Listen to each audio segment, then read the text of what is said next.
Quintana coming to you from the Beehive. It's Tuesday again and time for another Casing Tuesday card. CASE stands for Copy and Share Everything. Today's card that we will be casing or copying is on page 29 of the catalog, and it's this card right here. And oh my gosh, this one was a hard one for me. It is total randomness and so not a card that I would ordinarily pick or design, but that's exactly why this challenge is great for everyone.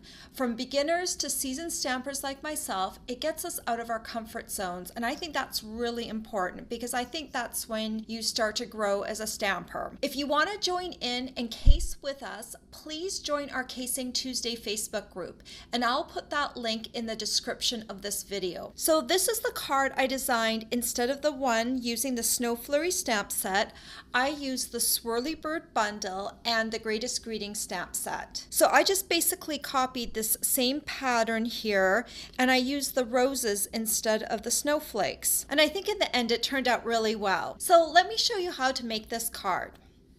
So to start off with, I have a piece of thick Whisper white cardstock, and I cut this piece to 11 inches by 4 1/4 inches, and then I scored it in half at the 5 1/2 inch mark. Then I'm just going to fold it along the score line, and I'm going to use my bone folder to smooth down that fold. Then I'm going to take my Wisteria Wonder Ink Pad,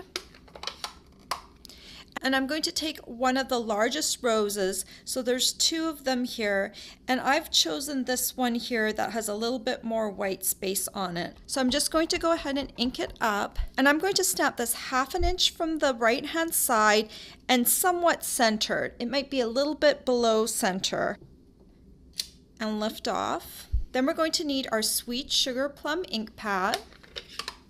And we're going to do a lot of stamping in Sweet Sugar Plum.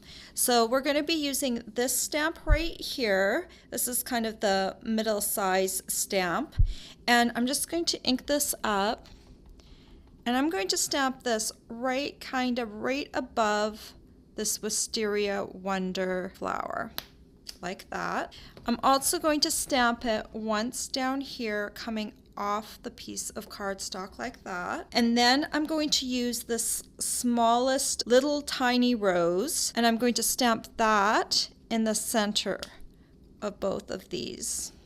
And then we're also going to stamp this flower right here, which is a little bit bigger than the smallest one. And I'm just going to stamp this kind of randomly down here. Then we're also going to use this splotchy stamp. I'm going to ink it up, and I'm going to stamp it off once, and then I'm going to stamp it up here, and then maybe once down here. There's probably very little ink left, but I'm just going to stamp what there is.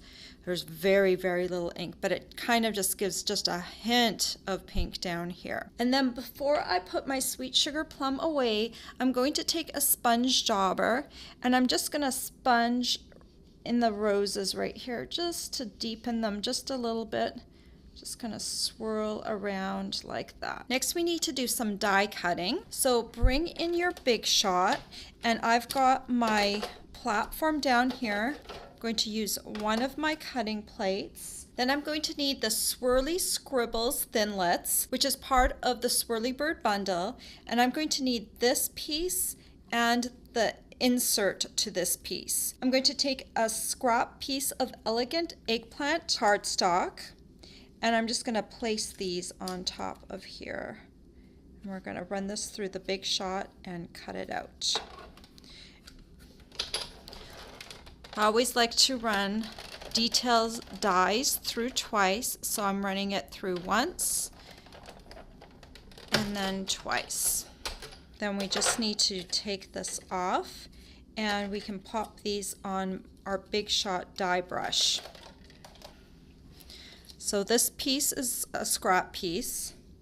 This piece we can get rid of right away. And then I'm just going to run my little brush gently over the top of both of these pieces. You can see this one came right out, and then this one needs a little bit more of a brush. And here's the other one. then you just need to bring your card back in and figure out where to position your rose piece. So I'm just going to kind of lay it out there. That looks good. And then I'm going to take some Tombow and put it on the back first of this bigger piece. And then we can nest it around that inside piece because that will just hold our place. So we can just kind of bring this in like that. And then put some Tombow on the smaller piece. And adhere the rest of that down like that. Then I'm going to bring in my elegant Eggplant Ink Pad. And I'm going to bring in this rose stamp. It's the exact same one that I used here in Sweet Sugar Plum, and a scrap piece of Whisper White. I'm just going to ink that up and stamp that on my scrap piece. And then I'm going to punch it out with my 1 1/4 inch circle punch.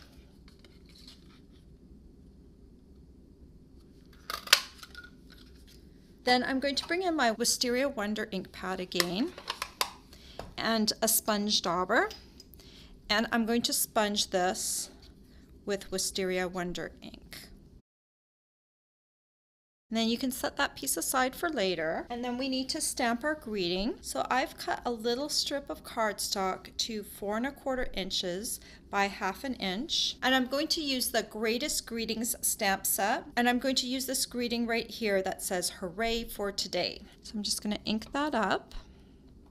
I'm going to stamp it fairly close to the end, like that. So we're done with the ink pads, and now I just need to cut this end to make a banner. The easiest way to do that is just to cut up a little ways on the end, and then you're going to diagonally cut towards that little slit that you made to create the banner,